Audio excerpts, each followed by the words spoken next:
Well, hello there again, everybody. Boyd back with you. Well, I've got something interesting and different to share with you guys today.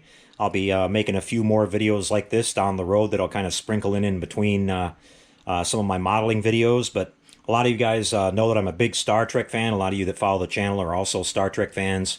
And I've gotten questions over the years if I collect anything from Star Trek, and the answer to that is absolutely yes, probably to an insane level.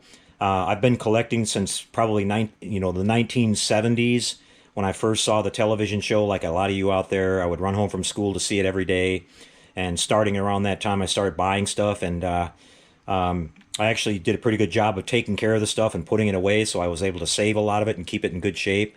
And I've been collecting ever since then, and I continue to buy stuff now when everything interesting, anytime interesting comes out. I'm mainly into collecting stuff from the original series and the first six movies. I do have some next generation stuff, but we'll get to that. We'll get to that a little bit later. I've got everything from props to action figures, costumes, magazines, books, model kits, pretty much everything in between, all the Hallmark ornaments, all that kind of stuff. So we'll share those with you. And like I said, we'll kind of sprinkle these in down the road.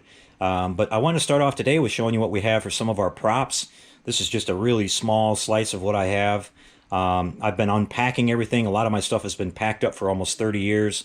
And I decided it was time to, unpack it and kind of go through and take an inventory of everything. So that's where I got the idea of making these videos. I thought I might as well share it with you guys while I'm doing that, and I'll have a video record of everything. So I hope you guys find this interesting.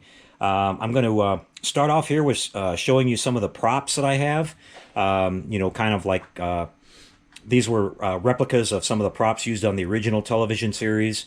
We have some tricorders here to the right, and we have a couple of phasers and a communicator from different versions of Star Trek. We have the original series here. We have some communicators from Star Trek 3, Star Trek 2, The Wrath of Khan, and then a Next Generation phaser. But we're going to start off showing you the original series stuff here. I'm going to go ahead and set the camera up on a tripod, and we'll get a close-up look at here at these tricorders. These were put out by a company called Diamond Select. I think they started putting these out like in the early 2000s or mid 2000s, something like that. Maybe around 2005, 2006. I could be wrong, but I've had them for quite a while. And they released different versions as time went along. They started off, I believe, with the science tricorder, then they went to the medical tricorder, and then I think they finally released the geological tricorder, and they're all slightly different. So I'll go ahead and set the camera on a tripod, and I'll take you through and show you the features that each one of these has. They're really cool, and they were a really good bargain for the money. Over here, you see the phaser and the communicator. These are put out by a company called Wand, which is out of Great Britain, and we'll get to those in a second, but these are super high quality, you guys. These are probably the best Star Trek original series props you can buy. They just have a really realistic, weighty feel to them. They're made out of real metal and things like that, and we'll show you the features on those in just a second. But this company is actually going to be coming out with a tricorder sometime next year that's going to be probably the best reproduction of a tricorder that's ever been released. It'll have actual functions that work, and I'm on a pre-order list for that, so whenever it's released, I'll be all over that one. But let me come back here with a camera on the tripod, and we'll show you the features of these three tricorders from Diamond Select. Okay, you guys, well, we'll start off with the tricorder on the far left here, which was Mr. Spock's science tricorder. And you see when you flip open the lid there that you get a nice display light up there, and some, the little LEDs work here in the readout indicators. And then you can pop open the hatch here, and you got the inner storage tapes, the Moyer down below. You've also got another hatch that opens up, which contains the Spock's handheld scanner that lights up. And then we have some additional memory tapes in the bottom. But we'll just kind of show you the main features here. You start off here with the button on the far right, and that one activates some dialogue from Spock from the original series. If you hold the button down, you can hit the sounds individually, but if you hold the button down, he'll go through all the dialogue. So let me go ahead and do that. Oh, strange. Readings indicate a life form in the vicinity, apparently human. Okay, now it should go through the whole thing. Impulse in that direction. Very weak, possibly a survivor. Getting another life reading, Captain. Azimuth 93 degrees, range 1570 yards. An alien metal of some kind.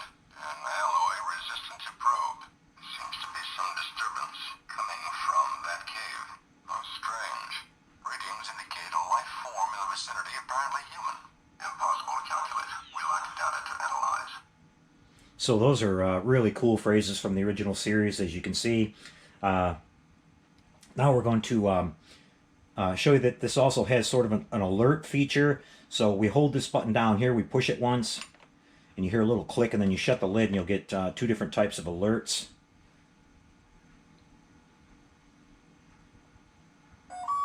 Okay.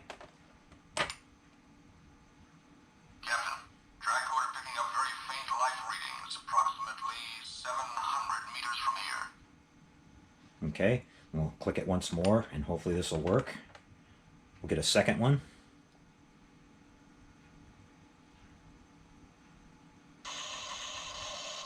Okay. They've lost out of my tricorder. Genius, they fed back my own impulses and built up an overload. All right, that's from the classic episode Arena, where the Gorn are using his tricorder against him. So then you've got this center button here, which you push, and it'll activate a scanning sound, and then the actual little motor down here actually will move.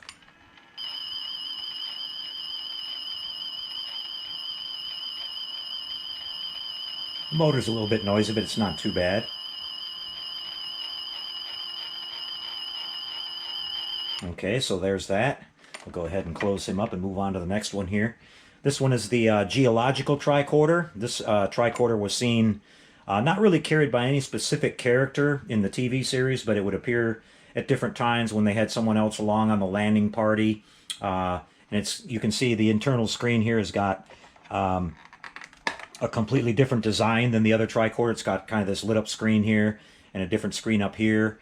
It features sound effects of dialogue from the ship's library computer, which was voiced by Majel Barrett, who continued to do that all the way through the next generation. We'll play these for you one at a time. Working. Standing by. Computer. Library computer. Data received. Accomplished. Affirmative. Computer. So it kind of puts them out there at random. You've got a scanner sound here.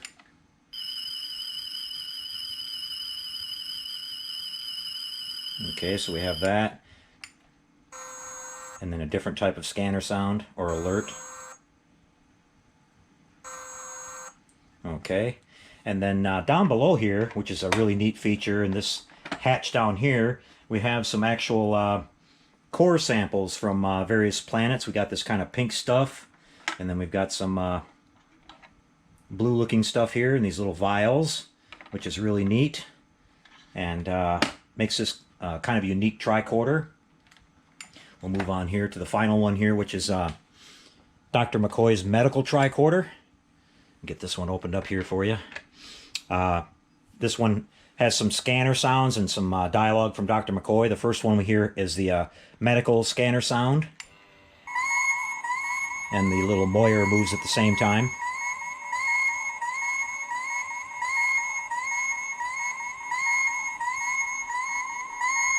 Okay, and another scanning sound.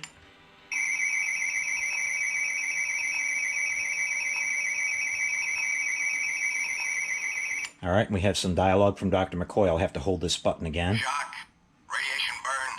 Internal injuries for certain. Shock. Radiation burns. Internal injuries for certain.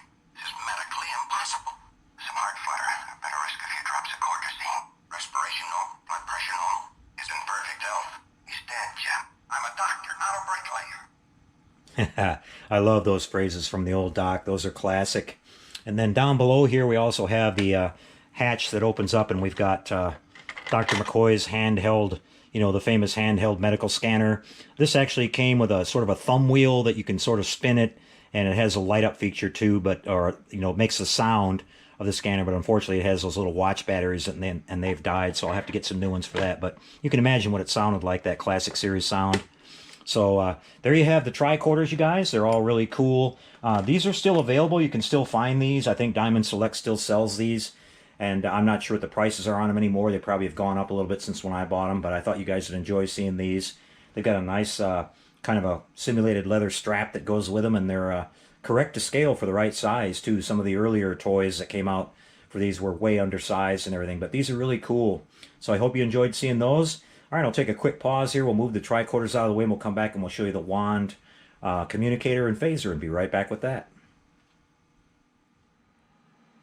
Okay, you guys, well, let's take a closer look at these awesome prop replicas from the wand company of the phaser and the communicator.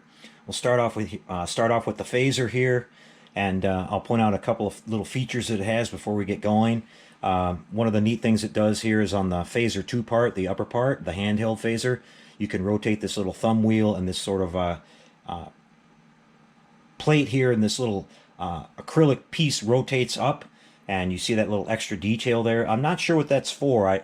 They never really went into detail on the original series about what that actually did, if it's some kind of extended sighting thing for shooting at long distance or something like that, but it's pretty cool that they actually included that.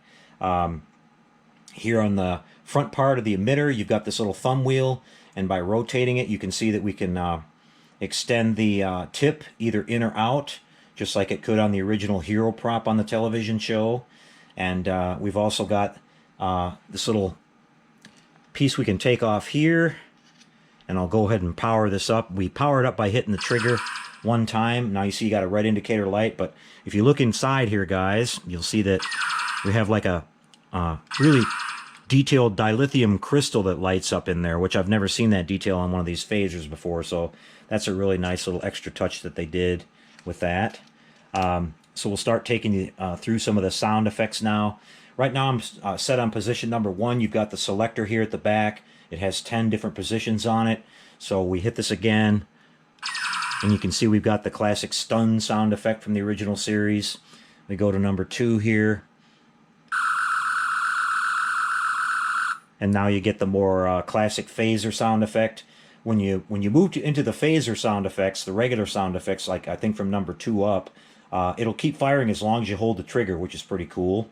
So then you move to number 3, and notice that the tip changes colors for all the different sound effects too. So now we've got kind of a purple light and more of a high pitch. And to number 5, now it's turned sort of a yellowish pink and higher pitch yet. Kind of a blue purple.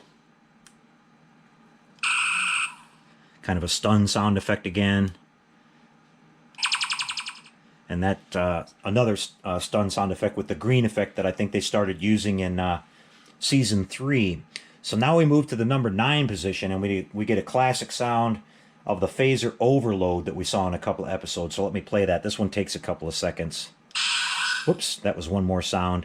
Kind of an Enterprise sound there. Let's get to number 9 here. Here we go.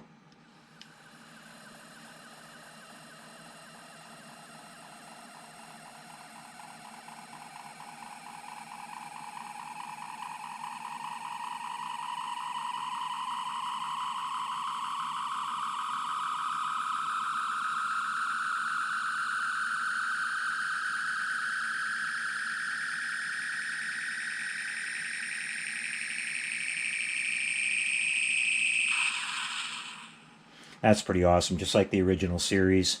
Now, one more selector switch on here you can put in the 0 position, and you hold the trigger in, and you'll basically hear this little click sound.